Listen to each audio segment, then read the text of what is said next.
itu semuanya? Oke, kita langsung berdoa aja untuk memulai. Iya, kita doa pakai bahasa Indonesia. Saya kalau undang Pak Ustadz ini takutnya pakai bahasa Arab, jadi kita pakai bahasa Indonesia aja ya. Doanya saya yang pimpin. Saya yang pimpin. Kita berdoa ya. Tuhan, terima kasih untuk di siang hari ini. Kami bisa berkumpul kembali semua karena Tuhan, dan kami mau berikan waktu yang terbaik untuk kami bisa baca, untuk kami bisa renungkan, dan kami bisa mengerti firman Tuhan. Dan ajar kami, untuk kami bukan hanya mendengar, tapi kami melakukan firman Tuhan, sehingga ada begitu banyak orang yang bisa menyaksikan bahwa kebenaran itu nyata dan hidup dalam diri kami dan berbuahkan kebenaran, sehingga setiap orang yang melihat bisa memuliakan Bapa kami di surga. Terima kasih Tuhan Yesus, terima kasih untuk segalanya. Bawa juga setiap orang-orang yang lagi cari kebenaran Tuhan masuk ke Komal ini, dan kami percaya bahwa Tuhan yang akan berkarya melalui firman-Nya yang begitu luar biasa, hidup dan berkuasa atas setiap orang. Terima kasih dalam Tuhan Yesus, amin. Ya, jadi teman-teman semuanya, kalau nanti mungkin ada yang baru pertama kali join ya, saya cuma mau katakan ini Komal khusus kekristenan. Jadi kalau misalnya ada topik-topik atau kalimat yang nggak sesuai dengan topik, dibiarin aja, santai aja gitu ya. Karena memang kita di sini audiensnya santai gitu ya. Ini karena ada tamu ya di siang hari ini, saya juga baru tahu tadi baru minta naik gitu kan. Nanti kita di akhir baru kenalan ya sama tamu yang di bawah. Nah, kita mau bahas dari Keluaran 25 ya, ayat yang pertama sampai ayat yang ke-40. Kalau memang nanti memungkinkan kita masuklah ke Keluaran 26 ya. Jadi ini tuh latar belakangnya kitab Keluaran ini ya diberikan bagi orang Israel ya ketika mereka baru aja keluar dari perbudakan Mesir. Ya, kitab Taurat ini diberikan tujuannya supaya orang Israel tahu siapa sih Allah mereka, apa sih rencana Allah, apa sih ketetapan Allah dalam hidup mereka. Ya, jadi orang Israel diberikan kitab Taurat ini supaya mereka bisa hidup sesuai dengan kehendaknya Allah, hidup sebagai umatnya Allah. Sederhana ya. Ya, gimana kita bisa hidup sesuai dengan kehendak Tuhan kalau kita nggak menerima hukum dan perintahnya. Nah, ini nih. Ya, kita udah masuk kemarin selesai di pasal 25, kita masuk ke pasal 26 dan 27. Nanti kita lihat apakah memungkinkan 27. Jadi kita mulai dari Keluaran 26 ya. Saya akan bacakan dulu semuanya. Kemah suci itu haruslah kau buat dari 10 tenda, dari linen halus yang dipintal benangnya dan dari kain ungu tua, kain ungu muda dan kain kirmizi dengan ada kerubnya. Buatan ahli tenun, haruslah kau buat semuanya itu. Panjang tiap-tiap tenda haruslah 28 hasta dan lebar tiap-tiap tenda 4 hasta. Segala tenda itu harus sama ukurannya. 5 dari tenda itu haruslah dirangkap menjadi 1. Dan yang 5 lagi juga harus dirangkap menjadi 1. Pada rangkapan yang pertama, di tepi satu tenda yang di ujung, haruslah engkau membuat sosok-sosok kain ungu tua, dan demikian juga di tepi satu tenda yang paling ujung pada rangkapan yang kedua. Bentar teman-teman.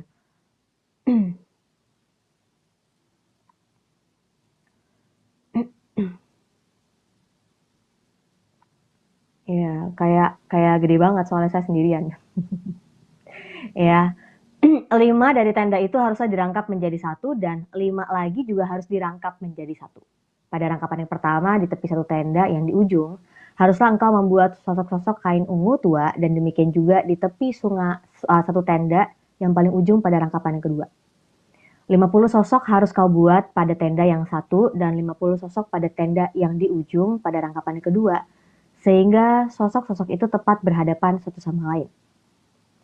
Dan haruslah engkau membuat 50 kaitan emas dan menyambung tenda-tenda kemah suci yang satu dengan yang lain dengan memakai kaitan itu sehingga menjadi satu. Juga haruslah engkau membuat tenda-tenda dari bulu kambing menjadi atap kemah yang menudungi kemah suci. 11 tenda harus kau buat. Panjang tiap-tiap tenda harus 30 hasta dan lebar tiap-tiap tenda 4 hasta. Yang 11 tenda itu harus sama ukurannya. 5 dari tenda itu haruslah kau sambung dengan tersendiri, dan 6 dari tenda itu dengan tersendiri. Dan Tenda yang keenam haruslah kau lipat 2 di sebelah depan kemah itu.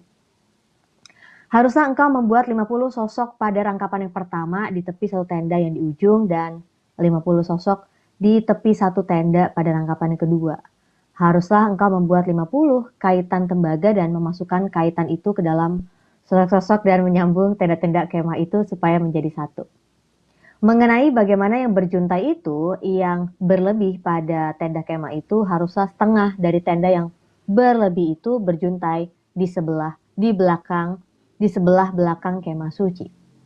Sehasta di sebelah sini dan sehasta di sebelah sana pada bagian berlebih pada panjang tenda-tenda kemah itu haruslah berjuntai pada sisi-sisi kemah suci. Di sebelah sini dan di sebelah sana untuk menudunginya. Juga haruslah engkau membuat untuk kemah itu tudung dari kulit domba jantan yang diwarnai merah dan tudung dari kulit lumba-lumba di atasnya lagi. Haruslah engkau membuat untuk kemah suci papan dari kayu penaga yang berdiri tegap. 10 hasta panjangnya, 1 papan, dan 1,5 hasta lebarnya tiap-tiap papan. Tiap-tiap papan harus ada 2 pasaknya yang disengkang satu sama lain, demikianlah harus kau perbuat dengan segala papan kemah suci. Haruslah engkau membuat papan-papan untuk kemah suci, 20 papan pada sebelah selatan, dan haruslah kau buat 40 alas perak di bawah ke-20 papan itu. 2 alas di bawah 1 papan untuk kedua pasaknya dan seterusnya 2 alas di bawah setiap papan untuk kedua pasaknya. Juga untuk sisi yang kedua dari kemah suci pada sebelah utara, kau buatlah 20 papan. Dengan 40 alas peraknya, 2 alas di bawah 1 papan dan seterusnya 2 alas di bawah setiap papan. Untuk setiap belakang kemah suci pada sebelah barat haruslah kau buat 6 papan. 2 papan haruslah kau buat untuk sudut kemah suci di belakang. Kedua papan itu haruslah kembar pasaknya di sebelah bawah dan seperti itu juga kembar pasaknya di sebelah atas. Di dekat gelang yang satu itu, demikianlah harus kedua papan itu haruslah itu merupakan kedua sudutnya. Jadi harus ada 8 papan dengan alas peraknya, 16 alas, 2 alas di bawah 1 papan dan seterusnya 2 alas di bawah setiap papan. Juga haruslah kau buat kayu lintang dari kayu penaga, 5 untuk papan-papan pada sisi yang satu dari kemah suci, 5 kayu lintang untuk papan-papan pada sisi yang kedua dari kemah suci, dan 5 kayu lintang untuk papan-papan pada sisi kemah suci yang merupakan sisi belakangnya pada sebelah barat.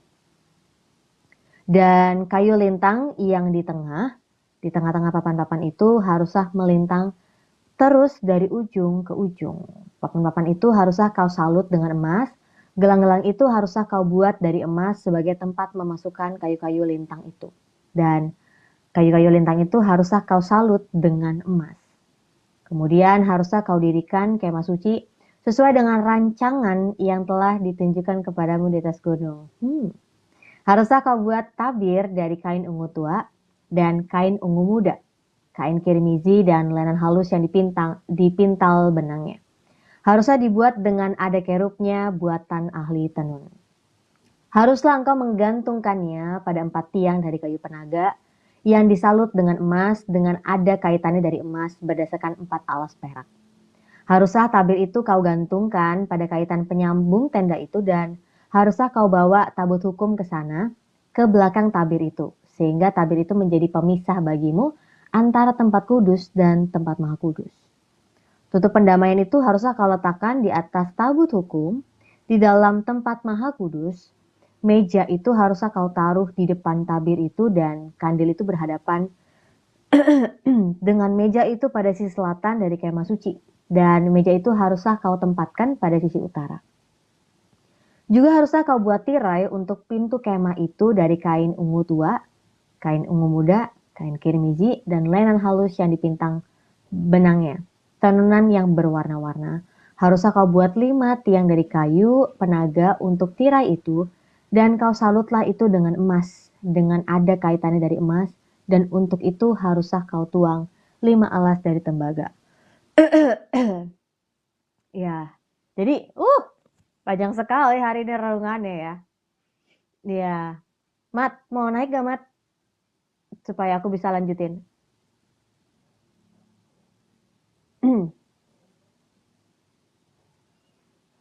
Oke, oke. Iya. Jadi, oke, Mat. Jadi, kalau kita baca dari Keluaran 26 ini, ya, ini bicara tentang apa? Tabernakel.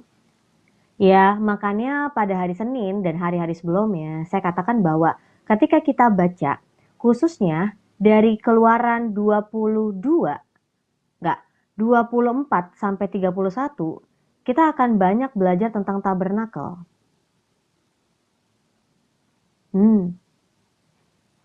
Ya, kenapa ini sangat penting? Ya, sebenarnya kalau kita masuk ke pasal-pasal yang membahas tentang tabernakel Musa, ini itu menceritakan udah inti dari kitab Keluaran gitu ya. Sebentar. Ya, bahkan kalau kita lihat bukan hanya dari Keluaran 24, tapi dari 20 sampai 31. Nah, kenapa saya tetap bahas ini sekalipun ini banyak detailnya gitu ya. Sekalipun ini semua tentang peraturan, ini semua tentang ini boleh, ini nggak boleh, harus ada ukurannya. Karena saya lagi mengajarkan bahwa suka nggak suka kita sama firman Tuhan, kita senang atau enggak tentang ceritanya, kita akan tetap baca. Dan konteksnya saya lagi memberikan renungan ya, saya nggak lagi mengajar di sini. Ya, konteksnya saya lagi membagikan renungan. Dari sebelum-sebelumnya, pada renungan di sebelumnya, saya udah katakan kalau kita masuk udah membahas tentang tabernakel dalam kitab Keluaran, kita lagi bahas apa? Inti dari kitab Keluaran. Karena orang Israel keluar dari tanah Mesir, ya keluar dari perbudakan, lalu Tuhan memanggil orang Israel menuju kepada tanah perjanjian. Tuhan ada menuntun orang Israel menuju tanah perjanjian. Tapi berkatnya orang Israel itu bukan cuma tanah perjanjiannya toh, enggak. Banyak orang mengira bahwa oh ini berkatnya, tanah perjanjian, tidak. Bagaimana kita belajar dari awal di kitab Keluaran bahwa Allah yang memilih orang Israel menjadi umatnya dan Allah yang menjadi Allah mereka. Dan sepanjang kita bahas kitab Keluaran ini memang akan banyak peraturan, perintah. Kenapa? Karena Allah ya yang menjadi Allah bagi bangsa Israel dan bangsa Israel menjadi umatnya Allah. Ya, lewat hukum dan perintahnya Allah, Allah memerintah atas bangsa Israel. Yang artinya apa? Allah memberikan ketetapannya, hukumnya, perintahnya sebagai pemerintahannya atas bangsa Israel. Makanya kalau kita perhatikan, bahkan sebelum Allah memberikan hukum dan perintahnya kepada bangsa Israel, ketika mereka ada di padang gurun, ya dari padang gurun Sin, gitu kan, padang gurun Syur, gitu kan, sampai akhirnya ke Gunung Sinai, dan sampai kelanjutannya. Kalau kita lihat dari 10 tulah itu juga udah proses pendidikan bagi orang Israel. Proses pembentukan bagi Israel. Tapi kita pikir ya 10 tulah itu cuma untuk orang Mesir, supaya orang Mesir tahu kedahsyatan Allahnya orang Israel. Saya katakan tidak. Tidak. Karena ternyata dari 10 tulah itu Allah juga lagi mengajarkan orang Israel. Karena Tuhan telah mengatakan, aku telah menunjukkan, memperkenalkan diriku kepada Abraham, Ishak dan Yakub, tapi aku belum memperkenalkan namaku. Dan terutama angkatan yang ada di Mesir saat itu, bangsa Israel, adalah angkatan yang jauh berbeda daripada angkatan Yusuf dan saudara-saudaranya. Dan karena beratnya perbudakan itu di Mesir, karena begitu beratnya pekerjaan mereka udah hidup dalam keputusasaan dan penderitaan. Makanya ketika mereka minta tolong gitu ya, berseru kepada Allah, Allah mendengar dan Allah mengingat janjinya kepada Abraham, Ishak dan Yakub. Nah, jadi saya mau katakan dari 10 tulah itu, Allah itu lagi mengajarkan juga orang Israel. Ini loh Allah, ini loh kedahsyatan Allah, ini loh yang Allah perbuat, ini loh Allah yang memerintah atas Mesir, Allah yang berdaulat atas Mesir, yang mampu mengalahkan dan memberikan penghukuman dan penghakiman kepada dewa-dewi Mesir.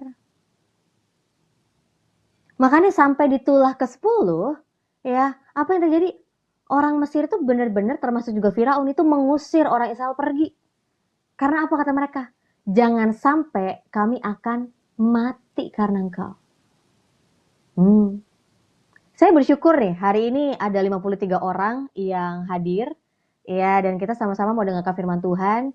Saya sebagai penginjil, dan Komal ini memang khusus untuk kekristenan, saya percaya bahwa firman ini yang akan ditaburkan oleh firman. Ya, firman ini akan ditaburkan oleh Roh Kudus untuk bisa menjamah, menyentuh hati orang-orang yang belum percaya sama Tuhan Yesus ya.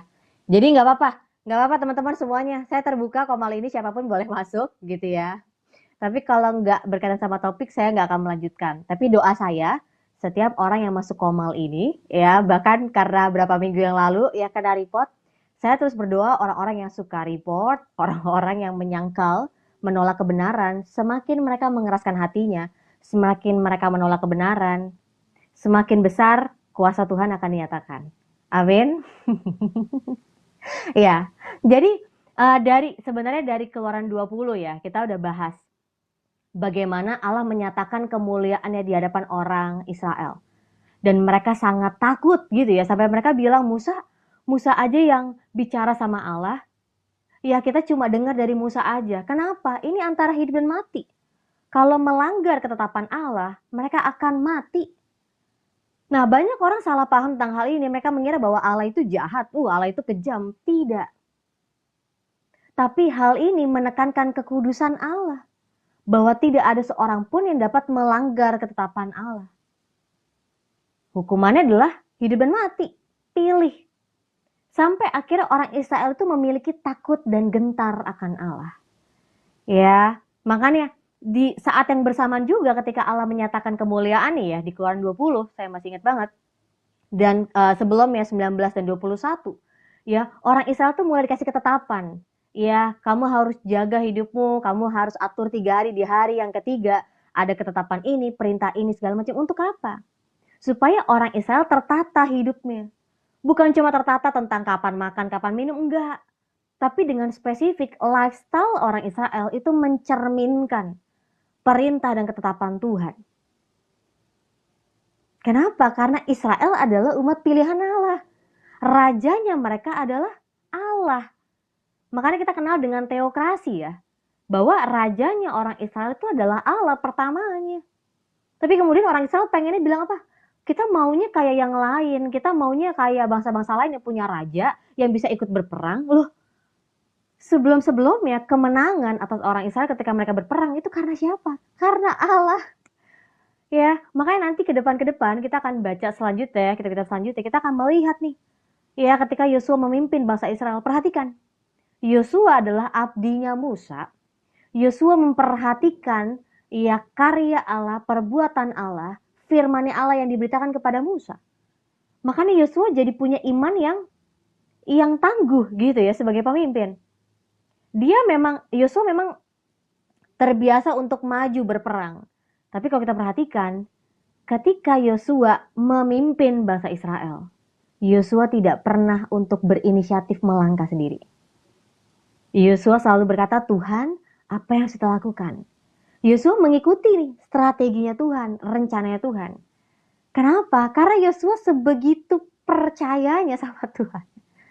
Karena Yesus sudah melihat buktinya karya Allah dalam kepemimpinan Musa.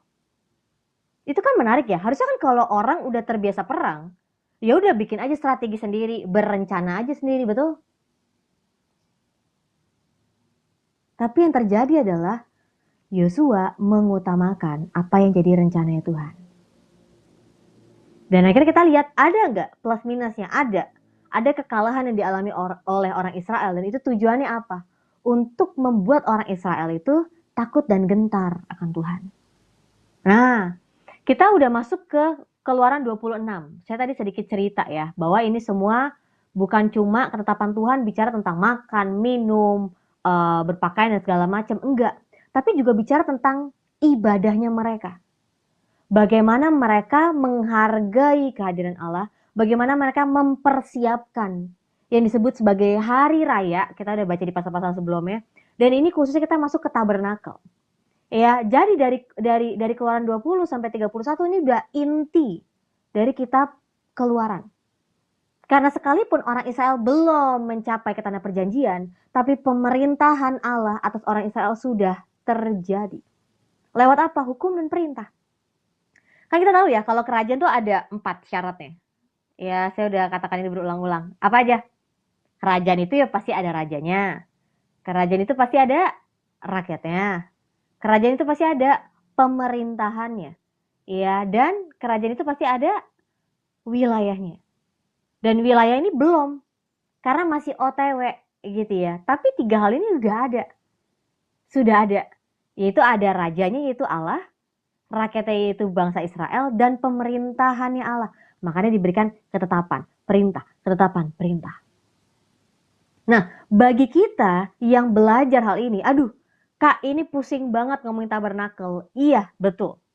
Tapi saya mau ketika lagi bagian renungan firman Tuhan ini, saya mau senantiasa juga membagikan cara untuk mengertinya.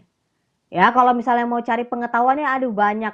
Ya, buku-buku yang ada di Google, buku-buku yang kita ada, introduction tentang keluaran, apa commentaries yang ada tentang keluaran, banyak di luar sana. Tapi saya mau menekankan bahwa ketika kita baca firman Tuhan, yuk kita lihat gambaran besarnya dan gambaran detailnya.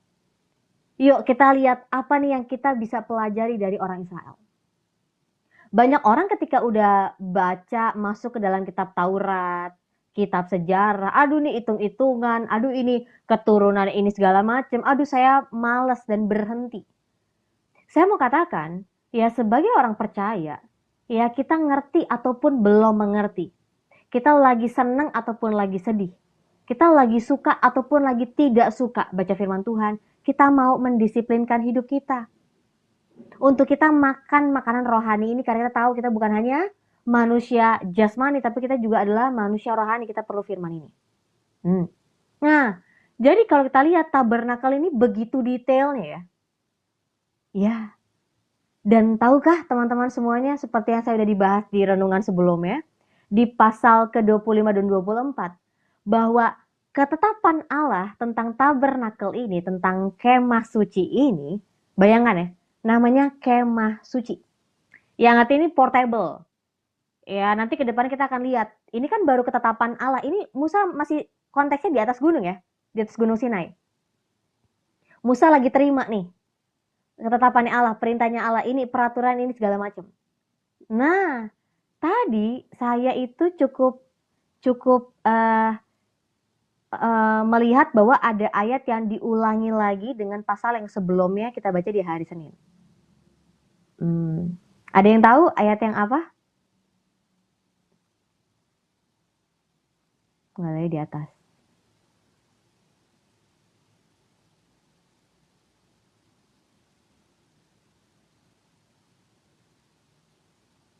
Ada yang tahu? Tadi saya udah kasih tanda, waktu saya lagi bacain ayatnya, saya gitu kan.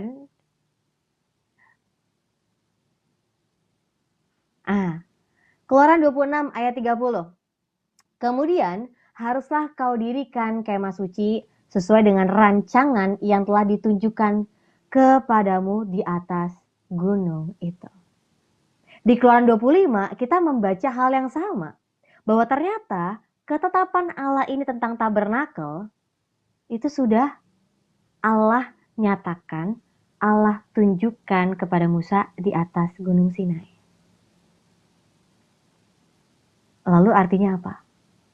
Artinya, tabernakel yang akan orang Israel bangun, mereka akan khususkan tabernakel itu sebagai sebuah tempat di mana Allah hadir di tengah-tengah umatnya, ya dalam manifestasi dalam wujud yang Allah kehendaki, ya ternyata itu sudah ada di surga. Makanya ketika Musa di atas gunung Sinai, Musa telah melihat hal itu dan menuliskannya.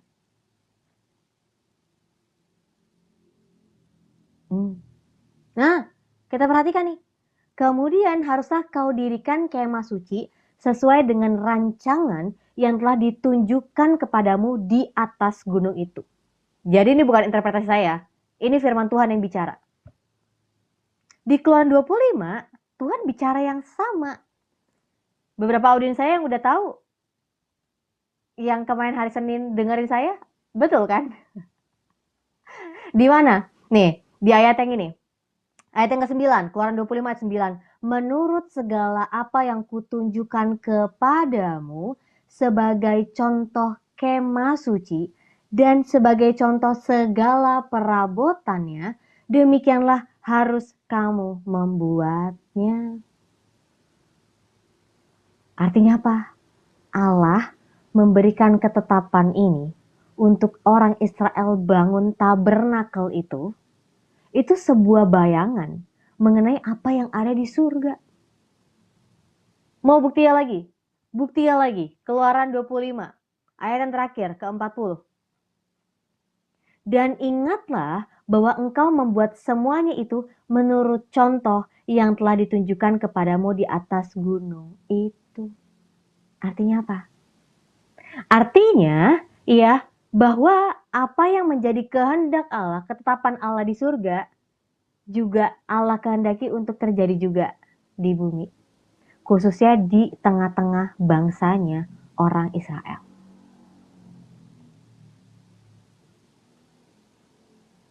Nah, dulu tuh saya ketika baca kitab Keluaran ini, saya nggak ngerti tentang hal ini.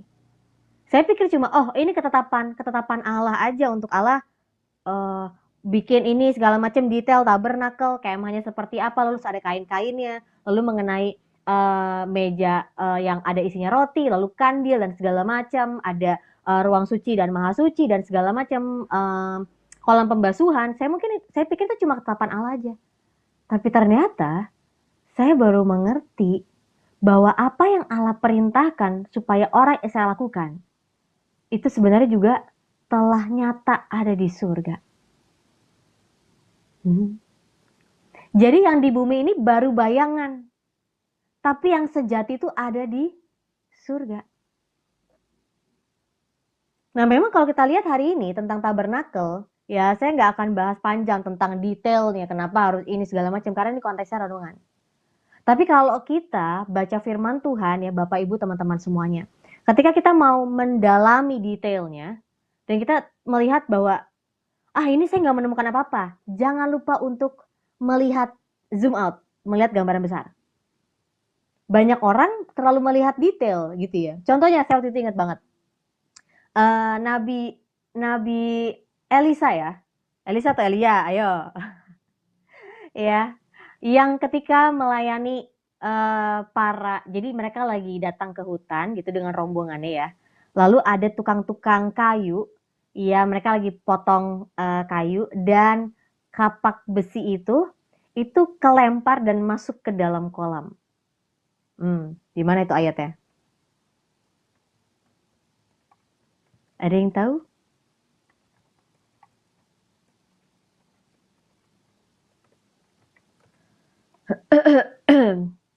Ya, itu Elisa ya.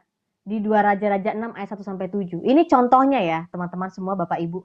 Ketika kita lagi baca firman Tuhan, kita mau merenungkan firman Tuhan, kita sadar bahwa kita ini orang awam gitu ya. Dan gimana kita bisa mengertinya? Ya tadi saya katakan, kita bisa zoom in dan zoom out. Jangan lupa melihat gambaran kecil, gambaran terdekatnya dengan gambaran besar ya. Nah, ketika saya melihat tentang ini, ketika Elisa lagi ada datang lewat hutan, lalu ada seorang tukang-tukang yang lagi bekerja, lalu kapak itu pokoknya jatuh ke dalam kolam, dan gimana nih kapak pinjeman gitu.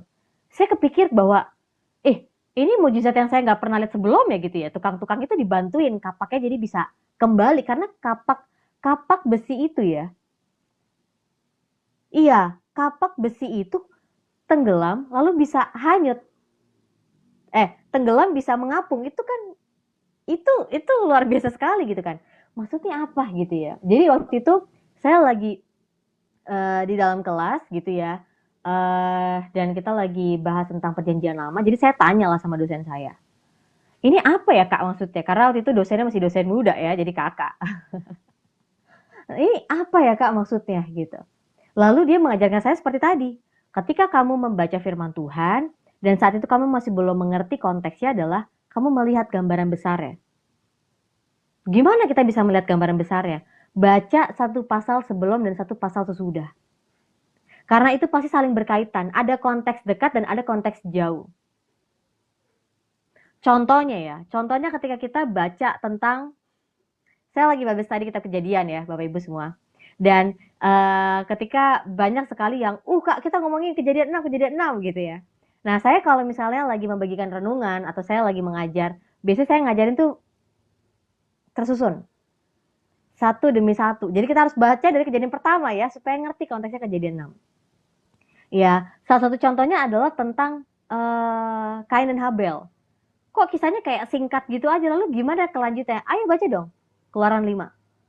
Masih ada kelanjutan lagi nih, baca lagi Keluaran 6. Itu konteks dekat ya, tapi kalau konteks jauh kita bisa lihat apa yang disampaikan, dijabarkan dalam perjanjian baru. Bahwa ternyata Kain itu jahat.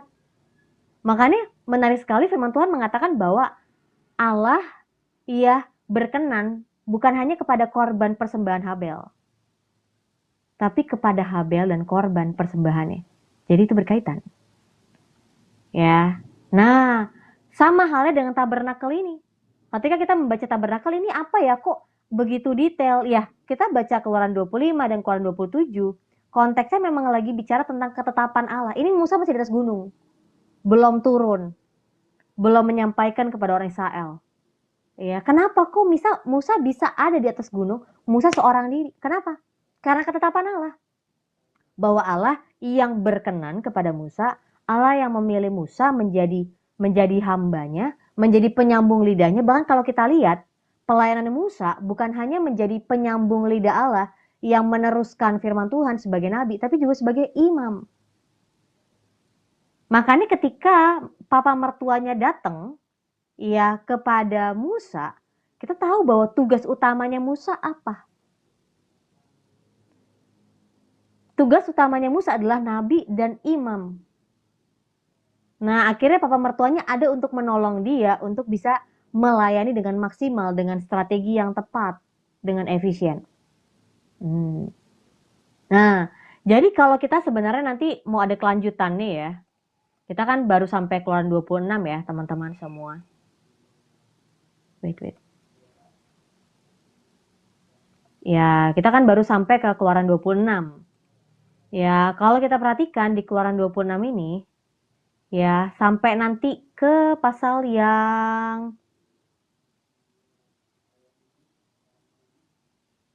27 masih hal yang sama, 28 masuk tentang keimaman. 30 nanti masuk tentang ukupan, dan 31 nanti tentang orang-orang yang memang Tuhan pilih sebagai ahli-ahli yang dipenuhi dengan Roh Allah untuk bisa membangun tabernakel ini. Jadi nggak sembarangan ya? Iya. Ngerti ya?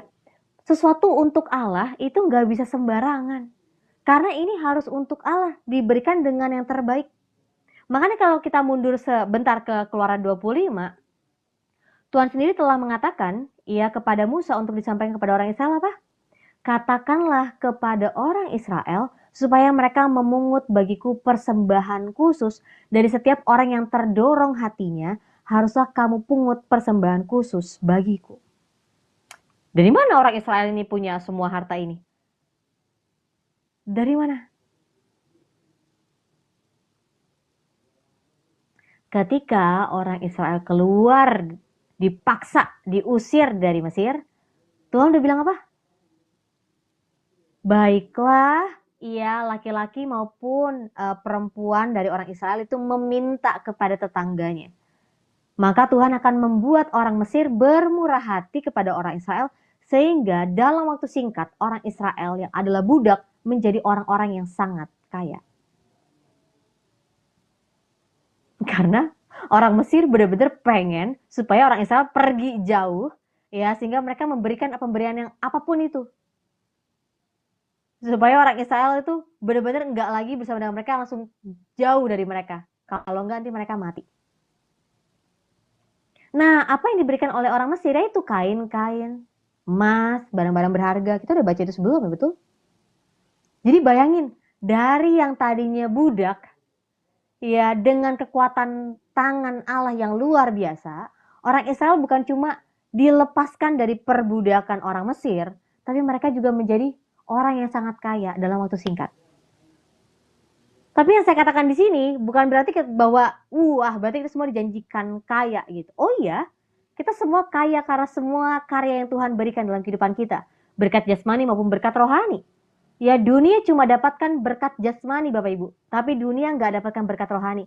Karena firman Tuhan katakan berkat rohani datangnya dari Allah. Ya, makanya kita bersyukur bahwa kita sebagai anak-anak kerajaan surga, anak-anak kerajaan terang, kita diperkaya karena Kristus. Ya, makanya anak-anak Tuhan itu pasti hidupnya menjadi kepala bukan ekor. Pasti anak-anak Tuhan itu akan Tuhan bentuk, akan Tuhan didik, ya bukan cuma menjadi orang-orang yang pintar, tapi orang yang berhikmat. Karena sekarang banyak orang pintar tapi gak berhikmat hidupnya. Dan itulah yang membedakan anak-anak kerajaan terang dengan anak kerajaan gelap. Dan bukan hanya anak-anak terang itu diberikan hikmat, tapi kita diberikan apa? Kekuatan, kita diberikan sukacita, kita diberikan keteguhan. Sehingga kita sebagai anak-anak Tuhan di dunia ini, kita jadi anak-anak yang tangguh. Iya. Saya terus-menerus nih katakan bahwa Indonesia ini memerlukan anak-anak Tuhan, ya, orang-orang percaya yang berintegritas, yang mau takut akan Tuhan dalam segala keadaan. Karena saya percaya orang yang hidup dalam kebenaran akan menghasilkan buah kebenaran. Tapi orang-orang yang hidup dalam kejahatan akan berbuahkan kejahatan. Makanya ketika Asaf, ya para pemazmur, itu melihat bahwa kok enak ya, orang-orang jahat itu kayaknya hidupnya baik-baik aja, kayaknya kelihatannya hidupnya sehat-sehat aja, kayaknya bahagia-bahagia aja. Tapi ketika mereka masuk dalam hadirat Tuhan, apa yang terjadi? Mereka melihat bahwa orang-orang jahat ditempatkan di tempat-tempat licin, dan sesungguhnya kebinasaan mereka telah dekat. Bukan karena Tuhan jahat, tapi karena perbuatan, karena keputusan mereka, karena pilihan mereka untuk mereka berada dalam kejahatannya.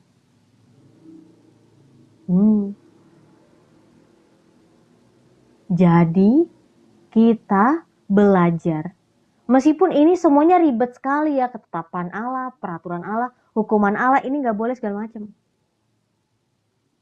Tapi ketika kita belajar dari perjanjian baru, ya kita mengenal karya Kristus, saya mau katakan, hukum dan perintah Tuhan itu baik sekali. Buat apa? Untuk mendidik kita, untuk mengajar kita tentang kebenaran. Bahwa memang standar Allah itu benar-benar detail, tegas, ya begitu banyak peraturannya karena itu standarnya Allah. Makanya banyak orang merasa bahwa oh ya hidup saya udah baik, ya udahlah cukup. Tapi tidak banyak orang yang mereview pandangannya. Apakah yang menurut saya baik itu adalah menurut Tuhan baik? Apakah yang saya lakukan ini benar? Menurut Tuhan itu benar. Makanya sekarang, ya standar kebenaran itu jadi subjektif. Karena kita berada di masa postmodern. Di mana kebenaran itu bukan lagi objektif, tetapi subjektif. Kalau semua orang menganggap itu benar, maka itulah benar. Bahaya sekali. Kok akhirnya kebenaran kita berdasarkan keputusan banyak orang? Bahaya sekali. Saya mau katakan, sebagai orang percaya, dasar kebenaran kita adalah firman Tuhan, bukan yang lain. Oh iya, kita akan ngalamin penderitaan. Saya bagian firman Tuhan aja ngalamin penolakan. Tapi bagi saya, penolakan itu gak penting. Karena yang terpenting adalah saya lakukan bagian saya untuk hidup dalam kebenaran.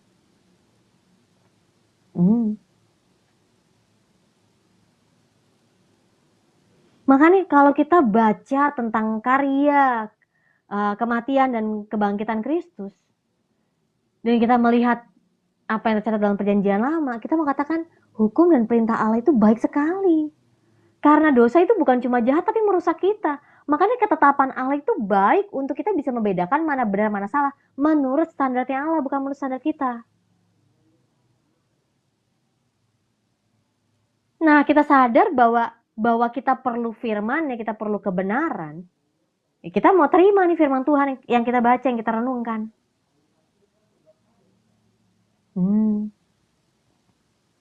Makanya saya cuma setiap kali baca perjanjian lama tentang peraturan ini segala macam, Tuhan, kami gak sanggup untuk bisa menjalani semua 10 hukum Taurat ini.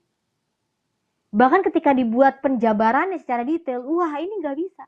Tapi saya mau katakan 10 Taurat itu, 10 hukum Taurat itu diberikan kepada kita, tujuannya apa? Untuk kita bisa tahu ini loh jadi kehendak Tuhan, untuk kita bisa mengasihi Tuhan dan mengasihi sesama menurut standarnya Allah, bukan standarnya kita. Makanya bicara tentang mengasihi musuh itu bukan ada di perjanjian baru, dari perjanjian lama udah ada. Ya, katanya kita bahas di pasal-pasal sebelumnya, Allah sendiri yang telah mengajarkan bangsa Israel, nih, kamu kalau ketemu ternak dari musuh kamu perlakukan seperti ini, kamu tolong ternaknya, kamu angkat bebannya, kamu tolongin biar ternak itu bisa berdiri kembali. Kalau kamu lihat ada ternak dari musuhmu yang tersangkut atau tersesat, kamu tolongin. Artinya apa? Bahwa Allah tidak pernah berubah. Firman itu jelas dari awal. Ketetapan itu sudah dinyatakan dari awal. Tapi bagi kita tuh kayak tersembunyi. Betul? Makanya ketika kita baca firman Tuhan, kita perlu minta Roh Kudus, kita perlu minta Allah yang membukakan pengertian, hikmat lebih lagi dalam hidup kita. Makanya saya selalu bersyukur ketika saya baca perjanjian lama. Ini loh usaha manusia, bisa nggak? Nggak bisa. Saya sadar saya nggak bisa jadi orang yang baik Bapak Ibu. Saya nggak bisa selalu sabar, saya nggak bisa selalu berhikmat, saya nggak bisa selalu kuat, nggak bisa.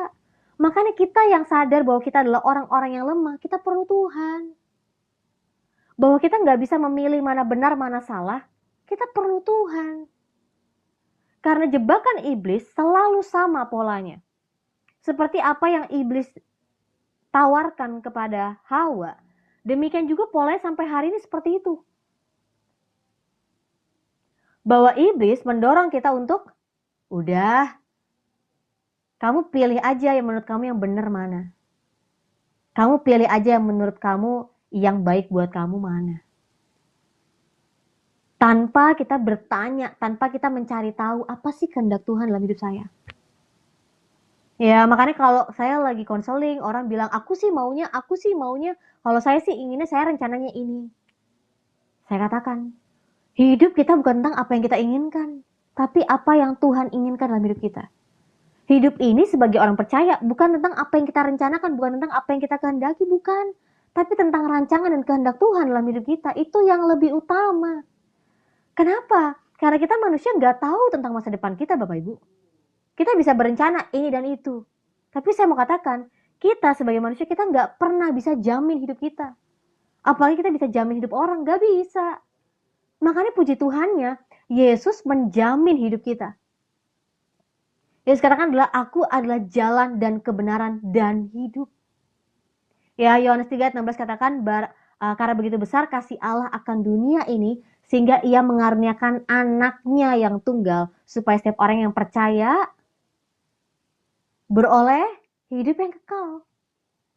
Kenapa dari semua hal yang Allah bisa berikan, Allah malah mau mengorbankan anak yang tunggal supaya kita bisa beroleh hidup yang kekal? Kenapa? Karena keselamatan itu adalah kebutuhan yang terpenting, yang mendesak dalam hidup kita. Nah, bagi kita yang udah mengerti ini, kita sudah menerima kasih dan kemurahan Tuhan. Tapi ada begitu banyak orang yang gak tahu hal ini Bapak Ibu. Mereka kira ya hidup ya gini-gini doang kali. Ya hidup ya gini doang. Sekolah, kuliah, kerja, menikah, punya cucu, udah selesai. Enggak. Hidup bicara tentang menjalani apa yang menjadi pemberian Tuhan, visi Tuhan, identitas Tuhan dalam hidup kita. Makanya kesuksesan dalam kekristenan, hidup sukses sebagai anak-anak Tuhan, itu bukan cuma bicara tentang harta benda yang kita miliki. Oh, itu terlalu kecil. Hidup sukses sebagai anak-anak Bapa di sorga, bicara tentang hidup yang menjalani kehendak Allah. Hidup yang menjalani visi Allah. Kenapa? Karena ketika kita tahu bahwa kita hidup ya sebagai anak-anak terang, kita melakukan kehendak Bapa, kita memuliakan Bapa, disitulah Tuhan buka jalan. Nah, bagi beberapa orang, ya menolak tentang keselamatan, menolak tentang Yesus Kristus, sudah dikatakan dalam firman Tuhan. Justru kalau kita mendalami firman Tuhan, Bapak Ibu, kita akan benar-benar sadar bahwa firman ini adalah kebenaran. Yang telah menubuatkan hal-hal yang akan terjadi. Bahwa memang manusia gak suka kebenaran. Bahwa memang akan banyak orang yang menolak Kristus. Akan banyak orang ya yang tidak mau menerima keselamatan sekalipun kita menyampaikannya kepada mereka itu yang benar. Jadi justru saya mau katakan semakin besar penolakan terhadap firman Tuhan, semakin saya percaya firman Tuhan itu benar. Kenapa?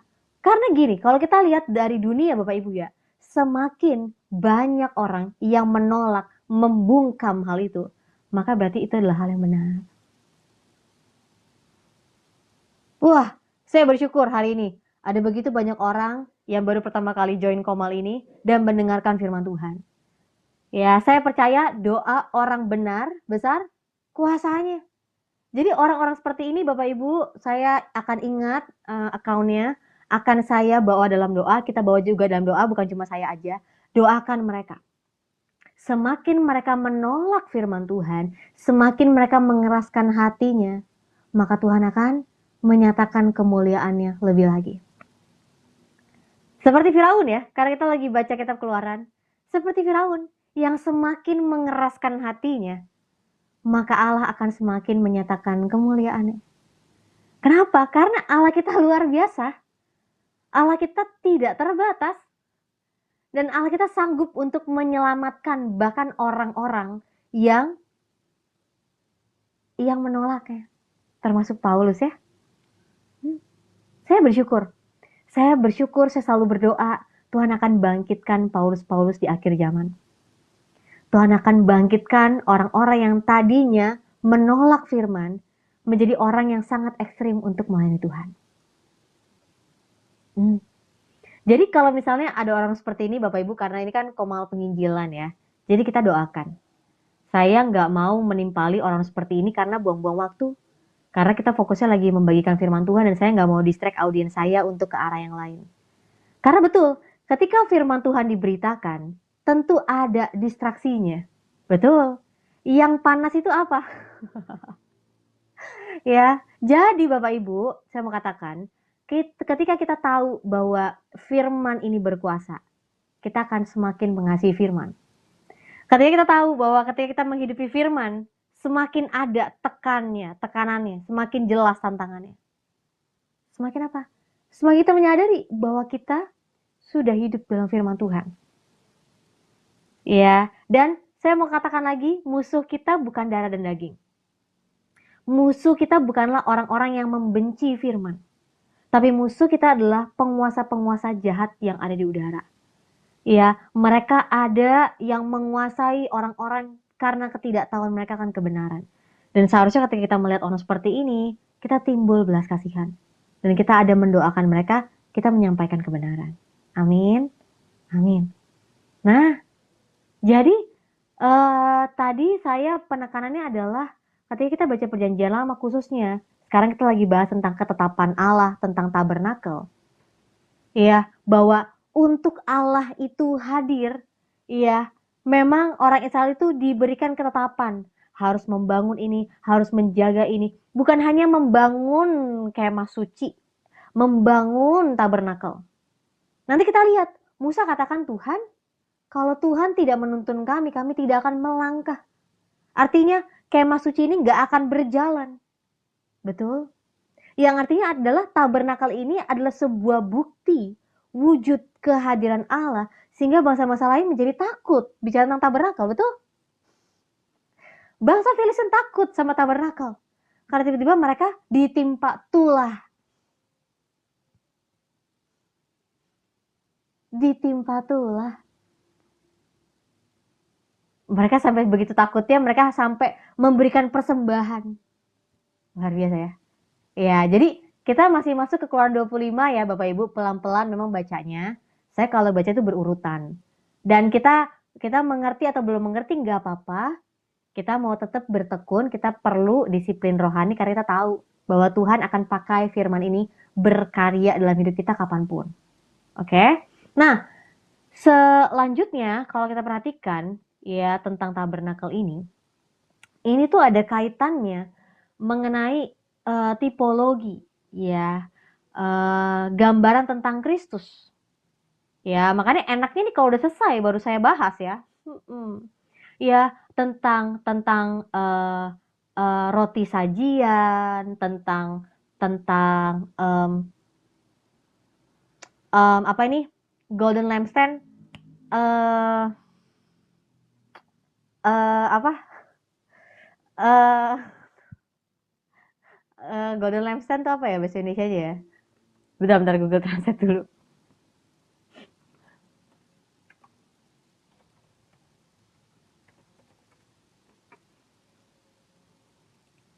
Menorah, ya kaki Dian lah ya, menorah itu. Ya, terus ada ini tentang inner veil, bronze altar, bagaimana ukupan itu, lalu bronze ini apa?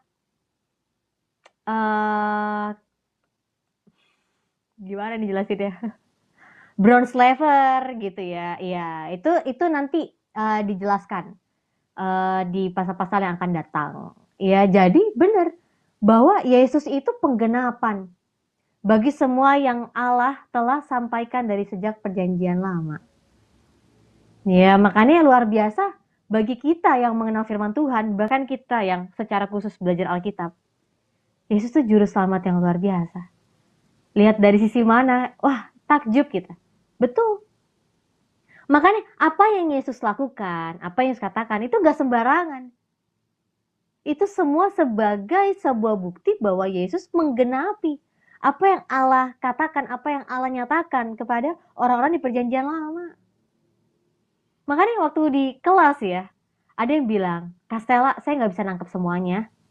Tapi saya baru tahu, oh itu sebabnya ya. Yesus itu harus lakukan ini. Ya.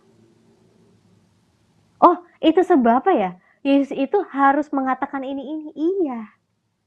Karena Yesus ya sebagai juru selamat melakukan tugas-tugas penyelamatan. Ada 3 ya. Yesus menjadi imam, di saat bersamaan Yesus menjadi nabi, di saat yang bersamaan Yesus menjadi raja. Itu semua ada buktinya gitu ya. Nubuatan di perjanjian lama dan penggenapan di perjanjian baru. Tapi mungkin ketika kita baca kan kayak terpecah-pecah ya Bapak Ibu ya. Ini arahnya kemana? Ini maksudnya apa gitu kan? Ya makanya ada teologi sistematika. Dan memang saya konteksnya kalau di Koma saya nggak bahas teologi sistematika. Gitu. Ya. Jadi dari renungan hari ini. Sebentar saya minum dulu.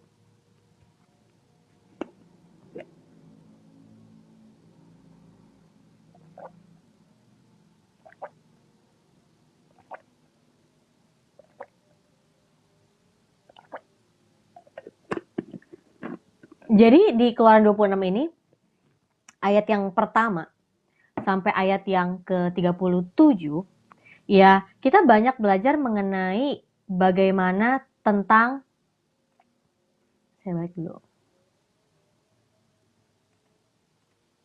Ya, mengenai kemah suci itu harus dibangun ya kan dari 10 tenda, lalu harus dari kain seperti apa, tendanya berapa panjangnya, lalu rangkapannya seperti apa, betul? Lalu akhirnya ditutup sebagai atapnya itu seperti apa, ya. Lalu di dalamnya harus ada bagian yang berjuntai-juntai gitu ya. Lalu harus ada papan-papan untuk kemah suci.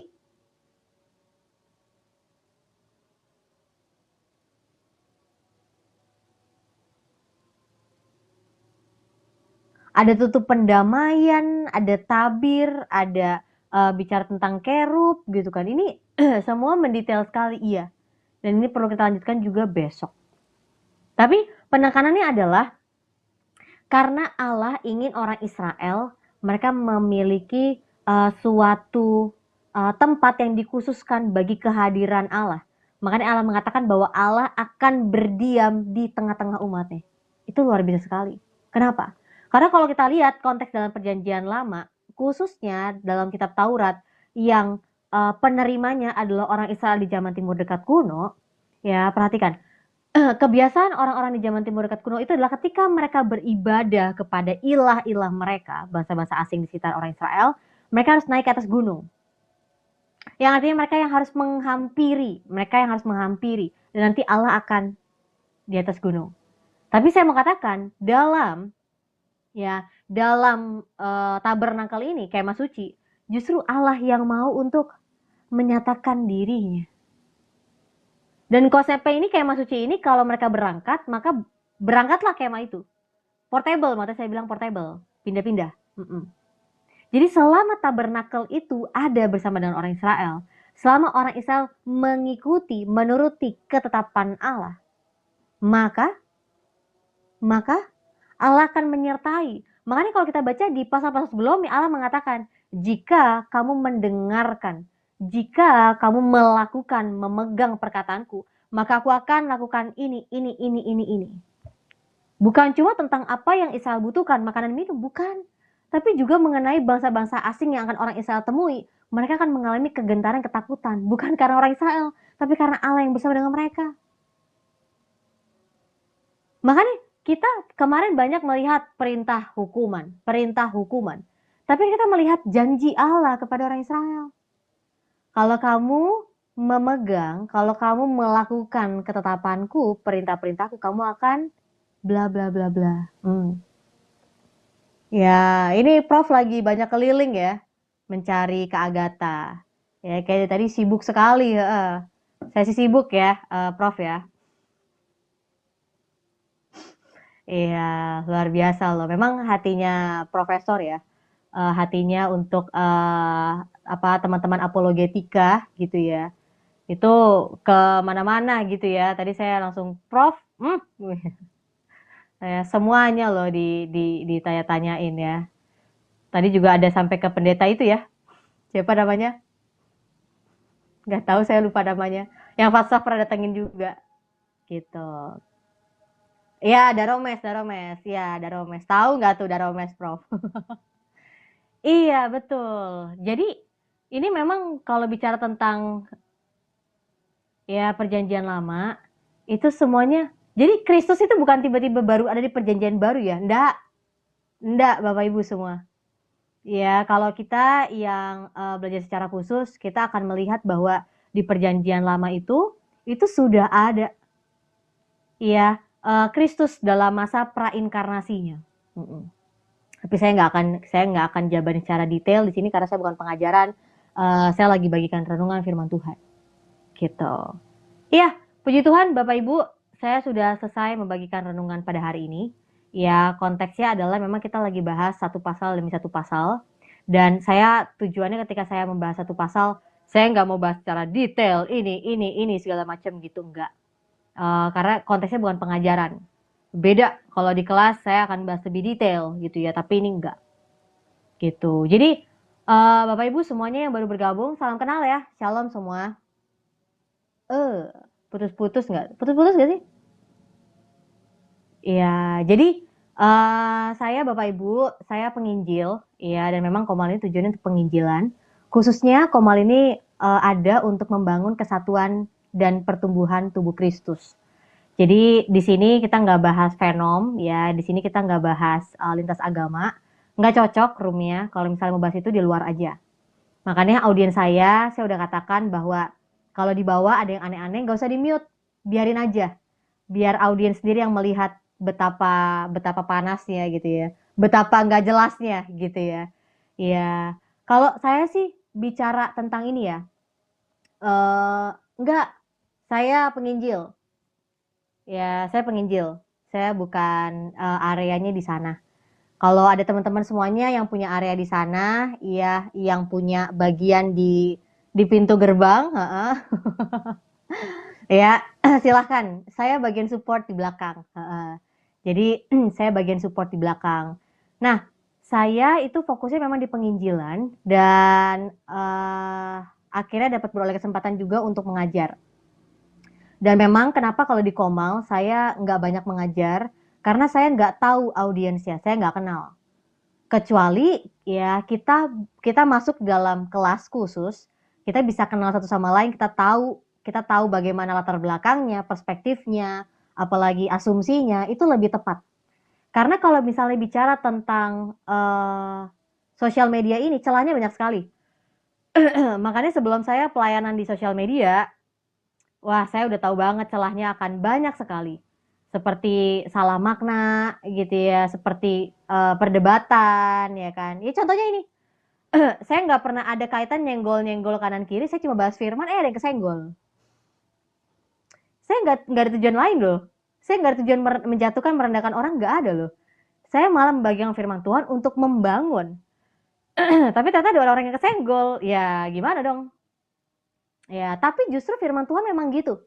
Kalau kita menerima firman Tuhan dan kita nggak merasakan adanya teguran, kita nggak merasa adanya suatu apa ya peringatan, kayaknya ada yang salah sama kita. Ya, jadi ya emang udah fix kak apa nih Kak Poyasaki, udah fix kah Trump menang? Puji Tuhan itu doa orang-orang benar di Amerika ya. Trump. Ya, iya sebenarnya tricky sih ya, tapi ya much better than ya. Apalagi sedang penginjilan, kenapa harus menghujat? Tapi saya nggak gini teman-teman semua. Saya tahu kok teman-teman apologet juga punya hati untuk menginjil juga. Makanya saya nggak mau untuk masuk ke area sana. Dalam arti saya juga tahu bahwa talenta saya karena saya bukan di sana. Jadi saya nggak mau mencampuri. Pada akhirnya gini, setiap anak-anak Tuhan akan bertanggung jawab di depan Tuhan. Dan saya percaya untuk orang-orang yang ada membagikan firman Tuhan di TikTok juga mereka punya hati untuk makin banyak orang tahu kebenaran. Ya, caranya seperti apa, strategi seperti apa, saya nggak mencampuri karena saya nggak kenal. Dan kalau saya nggak kenal, gimana saya bisa tahu gitu ya. Jadi ya kita maju sama-sama aja semuanya. Kita punya area yang berbeda ya. Jadi saya lebih suka ngajar itu di lingkup tertutup. Kenapa? Kalau misalnya kita bicara di lingkup tertutup, saya lebih suka makanya kalau juga mengajar tuh kita bisa langsung ngobrol, kita bisa diskusi, yang artinya saya pengen tahu nih latar belakangnya, pola pikirnya kenapa dia baca, dia bisa mengerti, dia bisa memahami Allah itu gambarannya seperti ini. Itu kan berdasarkan ininya, pengalamannya. Ya itu kaitannya sama komunikasi. Jadi untuk sebuah makna itu bisa dimiliki oleh seseorang. Contoh kita bilang cinta ya. Bagi beberapa orang nggak mau untuk ngomongin cinta, kenapa? Bagi dia cinta itu sebuah kutuk, betul? Tapi bagi beberapa orang enggak, kayak senang banget kalau kita ngomong cinta, ya kan masa depan, iya. Tapi saya mau tekankan bahwa saya perlu cari tahu dulu apa latar belakang dia yang membuat dia nggak mau ngomongin cinta. Tapi kan kita nggak bisa bilang, lo kenapa sih nggak mau ngomongin cinta? Kan kita nggak bisa kayak gitu. Kita perlu pelan-pelan untuk membangun persahabatan dengan dia. Kita perlu tahu di cara berpikirnya dari mana, orang tuanya seperti apa, lalu dia latar belakangnya apa dan segala macam, itu proses yang sangat panjang.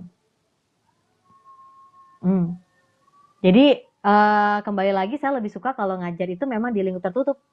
Jadi saya bisa kejar tuh dia punya pemikiran gitu. Nah kalau konteksnya saya lagi buka Komal, audiensnya terlalu luas.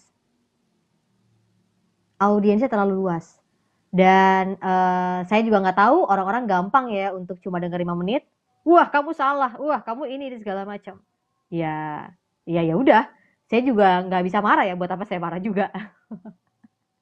Gitu. Udah satu paket. Kalau kita melayani Tuhan, pasti kita ngalamin penderitaan. Tapi Yesus katakan bahwa aku telah mengalahkan dunia. Ya Yesus bilang ya aku aja ditolak, apalagi kamu. Ya udah, satu paket. Mengasihi Tuhan berarti kita siap juga untuk mengalami penolakan dan penderitaan. Iya, aduh, mohon maaf ya, ini hari ini bising sekali suaranya. Ibu Evangelis ini ada e-booknya loh teman-teman, betul. Terima kasih untuk mengingatkan saya. Jadi saya sebagai hamba Tuhan, Bapak Ibu, saya nggak cuma ada untuk melakukan penginjilan dan pengajaran, baik itu online maupun offline, tapi saya juga ada untuk menuliskan buku dan puji Tuhan sudah tiga buku yang ada. Jadi mungkin ini buku terakhir ya, buku ketiga saya di tahun ini, nggak tahu nih. Jadi nggak ya di akhir November atau awal Desember saya bisa launching buku yang selanjutnya, let's see lah ya. Efek green screen. Ya, ini buku ketiga saya. Mohon maaf ya, ini saya iCloud-nya dari kemarin tuh error. Ini doang yang bisa nih. Aduh. Jadi ini ya, teman-teman semua. Ya. Ini buku ketiga saya.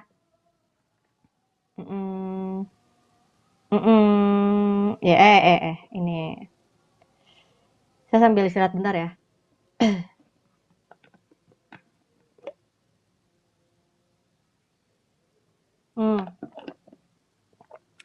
Jadi sebenarnya ada cover yang bagus teman-teman. Tapi ini bener iCloud-nya lagi error.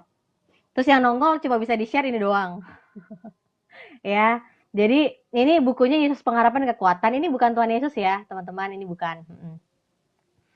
Yesus adalah pengharapan dan kekuatan. Ini adalah buku renungan yang saya dapatkan dari kitab Filipi.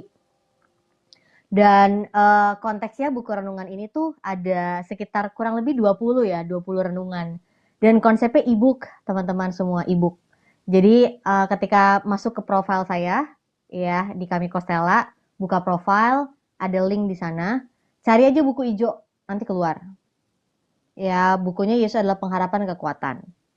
Nah, kalau misalnya buku kedua itu bukunya gratis, ketidakpastian menuntun pada kepastian. Nah, yang buku pertamanya itu adalah buku mengenai pengenalan dasar kerajaan Allah. Jadi buku pertama itu saya fokusnya kepada pengajaran. Ya, buku kedua saya fokusnya untuk motivasi penginjilan. Buku ketiga fokusnya adalah untuk renungan.